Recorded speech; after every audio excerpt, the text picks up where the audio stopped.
श्री असदुद्दीन ओवैसी जी। मोहतरम चेयरमैन साहब, आपका बेहद शुक्रिया। मैं इस मोशन की मुखालिफत में खड़ा हुआ हूँ। सर, मैं शुरुआत में हबीब जालिब का एक शेर पढ़ना चाहता हूँ। आप उर्दू जानते हैं और लॉ मिनिस्टर भी उर्दू जानते हैं।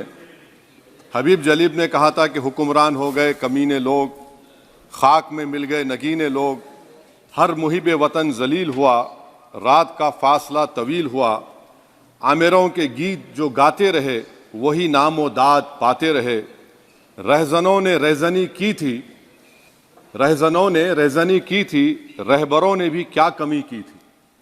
सर, मैं अभी सुन रहा था हमारे शिंदे ग्रुप के शिवसेना के पार्टी लीडर अपनी तकरीर कह रहे थे। कहा कि 6 दिसंबर में जब बाबरी मस्जिद को शहीद किया जा रहा था तो उस वक्त के वजीर आज़म नरसिम्हा राव पूजा कर रहे थे। आप ही ने कहा और कहा कि वो डिस्टर्ब नहीं करना।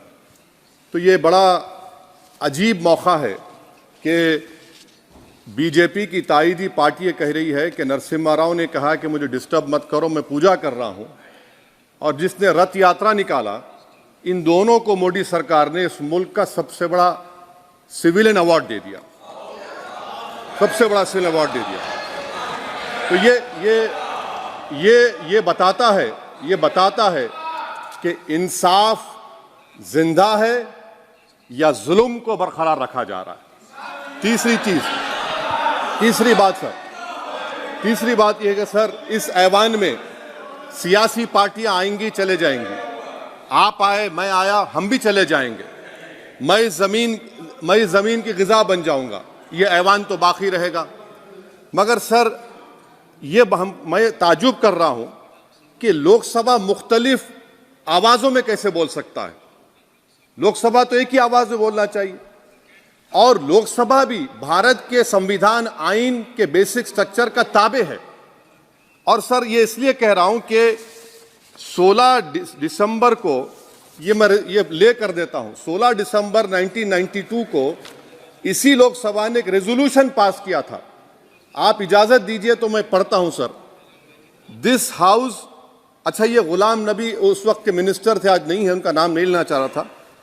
This house strongly and unequivocally condemns the desecration and demolition of the Babri Masjid at Ayodhya by and at the instigation of forces represented among others by VHP, RSS and the Bajrang Dal, which has caused communal violence in the country. Such act of vandalism was carried out not only in violation of order of Supreme Court, but amounted to an attack on the secular foundations of our country. This House expresses anguish at the happenings and wishes to reiterate its resolve that it will ceaselessly endeavor to uphold the secular and democratic traditions of our country and for the maintenance of rule of law. और एक paragraph है, नहीं पढ़ूंगा। मैं ताजुब कर रहा हूं कि जब इस ऐवान ने एक रेजोल्यूशन पास किया तो हुकूमत आएगी जाएगी, और हुकूमत ये मोदी हुकूमत जश्न मना रही है जो 6 दिसंबर को हुआ। तो ये एक बात है सर। चौथी बात यह है कि सर, नहीं, 6 दिसंबर के ऊपर कोई जश्न नहीं है। राम मंदिर के निर्माण की जो प्रतिष्ठा हुई है उसको संबोधन कर रहा है, और वो सर्वोच्च न्यायालय के द्वारा तथ्यों के आधार पर दिए गए निर्णय के कारण से हुआ है। सर्वोच्च न्यायालय का निर्णय है, तो तथ्यों के आधार पर निर्णय है। वो विषय आपने बोल दिया, ठीक है, ओके। परंतु जो मंदिर का निर्माण है वो नियमानुसार सर्वोच्च न्यायालय के निर्णय से तथ्यों को देख करके। और एक सेकंड, आप इस्लाम के बहुत जानकार हैं, विद्वान हैं वैसे भी अब कानून के। यदि किसी अन्य धर्म के स्थान पर मस्जिद बनाई जाए तो शायद उसको मान्य नहीं किया जाता। अभी एएसआई ने, सुप्रीम कोर्ट ने स्वीकार किया है कि वहां पर राम मंदिर था। तो इस विषय केवल यह है कि वहां पर राम मंदिर ठीक बना कि नहीं बना, वो विषय हो गया। तो कृपया इस पर यदि आप कुछ बोले तो बोलें प्लीज। सर, मैं आपको गलत साबित कर दूंगा सर भी। और मैंने रुक तो जाइए बड़ी इज्जत के साथ सर, मैं आपकी बड़ी इज्जत करता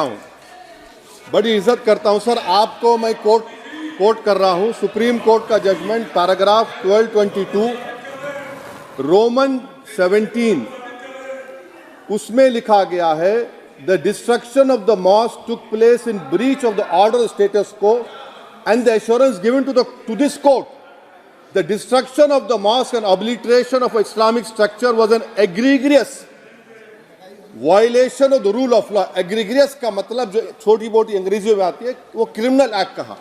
और सर आपने कहा था कि वहां पर मंदिर को तोड़कर बनाया गया। सर मैं आपके सामने ये तमाम चीजें लेकर दूंगा, सुप्रीम कोर्ट के जजमेंट के पैराग्राफ्स हैं जिसमें सुप्रीम कोर्ट ने एएसआई की रिपोर्ट को नकारा। उन्होंने कहा कि मंदिर को तोड़कर मस्जिद नहीं बनाई गई थी। सुप्रीम कोर्ट ने कहा, ये सुप्रीम कोर्ट ने कहा। अब और मैं रख दूंगा, आप पढ़ लीजिए, आप पढ़ लीजिए। अच्छा सर मैं अपनी तकरीर पर आ जाता हूं, मैं अपनी तकरीर पर आ जाता हूं सर। तो मैं अपनी बात कर देता हूं सर।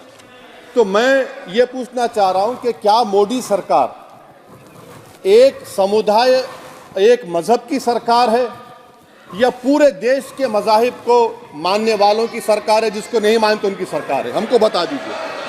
क्या मोदी सरकार सिर्फ एक फिक्र और नजरिया हिंदुत्व की सरकार है? क्या इस देश का, इस गवर्नमेंट ऑफ इंडिया का कोई मजहब है? इस वतन अजीज सबके मजहब को मानता है। सर मेरा मानना है कि इस देश का कोई मजहब नहीं है। क्या ये सरकार 22 जनवरी का पैगाम देकर ये बताना चाहती है कि एक मजहब को दूसरे मजहब के मानने वालों पर गलबा और कामयाबी मिली? क्या आइन इसकी इजाजत देता है? क्या ये पैगाम आप जब ऐवान से दे रहे हैं तो 17 करोड़ मुसलमानों को आप क्या पैगाम दे रहे हैं, ये मैं आप पर छोड़ता हूं। सर 49 में धोखा हुआ, 86 में धोखा हुआ, 92 में धोखा हुआ, 2019 और 22 में भी इस ऐवान के जरिए हमको धोखा दिया जा रहा है। और अफसोस के साथ कहना पड़ता है सर कि मुस्लिम अक़लियत को हमेशा ये कहा गया कि तुमको भारत के शहरी बरकरार रहने के लिए एक बहुत बड़ी कीमत तुमको चुकानी पड़ेगी, और हम पर इल्ज़ाम लगा दिया गया। सर क्या मैं बाबर का स्पोक्स पर्सन हूं? क्या मैं जिना का स्पोक्स पर्सन हूं? क्या मैं औरंगजेब का स्पोक्स पर्सन हूं? बताइए सर, आखिर मैं कहां तक आप मुझे लेकर जाएंगे? दूसरी बात यह है सर, दूसरी बात यह है कि फिर 6 दिसंबर के बाद देश में फसाद हुआ, नौजवानों को टाडा में डाला गया जो बूढ़े होकर निकले। यकीनन आपकी सरकार नहीं थी, आपकी सरकार नहीं थी। अच्छा बल्कि मैं तो मर्यादा पुरुषोत्तम राम की इज्जत करता हूं, मगर मैं नाथूराम गोडसे से नफरत करता हूं। मेरी नस्लें नफरत करती रहेंगी क्योंकि नाथूराम गोडसे ने उस शख्स को गोली मारी जिसके जबान से आखिरी लफ्ज निकले हे राम। सर छठी बात यह है कि 87 में मलियाना हाशिमपुरा हुआ, 83 में नेल्ली हुआ, 44 में जम्मू में नस्ल कशी हुई, 2022 में हल्दीवानी में कत्ल हुआ। इतने धोखे सबसे बड़े किसको दिए गए? असदुद्दीन ओवैसी को दिए गए। मगर फिर भी मुझसे ही कहा जाता है कि वफादारी को तुम साबित करो अपनी ओवैसी। सर आज भारत के 17 करोड़ मुसलमान अपने आप को अजनबी और एलिनेट महसूस कर रहे हैं। मैं बहुत बड़ी नाइंसाफी होती है, सर ये कोई तारीखी नाइंसाफी को इंसाफ नहीं किया जा रहा है। स्पीकर बल्कि सर, अंग्रेजी में स्पीकर सर केवल एक प्रश्न का जवाब ओवैसी साहब दे दें कि बाबर को वो आक्रमणकारी मानते हैं या नहीं मानते हैं? पुष्पमित्रा संघा को आप क्या मानते हैं? बताओ, पुष्पमित्रा संघा को आप क्या मानते हैं? जम्मू के वो कश्मीर के वो राजा को क्या मानते हैं जिसके पास एक फौज थी मंदिरों को तोड़ने के लिए? आप क्या मानते हैं?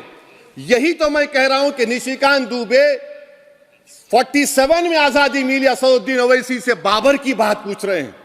तुम गांधी की बात पूछते, तुम बोस की बात पूछते, तुम जलियांवाला बाग की बात पूछते, तुम काला पानी में जो मुसलमान शहीद हो गए उनकी बात पूछते, मगर बाबर की बात पूछी जाती है। तो सर मैं आपको बता रहा था, खामखा डिस्टर्ब किए सर मुझे, मेरा वक्त ले लिए निशिकांत दुबे। सर मैं आपसे कह रहा था मोदी हुकूमत ये पैगाम दे रही है भारत के मुसलमानों को कि जान बचाना है या इंसाफ चाहते हो। मैं कह रहा हूं मैं भीख नहीं मांगूंगा, मैं इस नंगी तासुब को कबूल नहीं करूंगा। मैं दूसरे दर्जे के शहरी के मौक़िफ़ को कबूल नहीं करूंगा। मैं अपनी शनाख्त को नहीं मिटने दूंगा।